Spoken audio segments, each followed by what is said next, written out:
Hey East Texas, how are you feeling out there? It is certainly a steamy afternoon. We have been in this copycat forecast since basically midweek. It's a very persistent pattern, giving us that sea breeze that allows some daytime storms to fuel up, mainly during our late afternoon, evening hours. We also have the system passing overhead. So far, hasn't been giving us much trouble here across our far northern zones. But again, if you do see a storm bubble up from that, you know where it's coming from. As far as deep East Texas, that cluster is basically from, again, that persistent pattern that's fueling all that moisture. And when we have this typical daytime heating, that's when these storms really start to fire up and bubble up. You can see in areas like Lufkin, Mount Enterprise, over by Warren. This is in the far southeastern zones. We have these storms that are fueling up already. They are pretty isolated, a few downpour clusters out there. And again, this northern pocket that I'm looking at, just trying to cross into Paris, this has been falling apart just as it moves above Sulphur Springs and Mount Pleasant. So Tyler rainfall so far, this is how we're stacking up.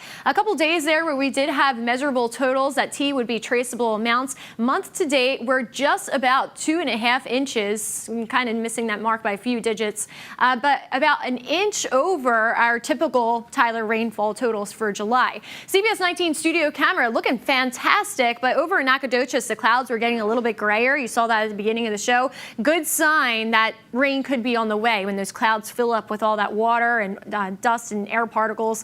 Temperatures are currently rising into the upper 80s, lower 90s. Mineola, you're at that 90-degree mark right now. So you could even surpass that and get it to 92, 93 as we enter into the peak afternoon. Plus, it's very humid outside. Let's go into future skycasts here. You can see plenty of clouds and those typical storms. You know the pattern by now. They will suppress after we go into the sunset time, and then more muggies ahead for overnight. And that breeze that we have this afternoon will start to lighten up. Still coming in from the south around 5 to 10 miles per hour, except in those storms. Kind of when you get that outflow, that's when you get some winds coming your way. Another good sign that a storm is nearby.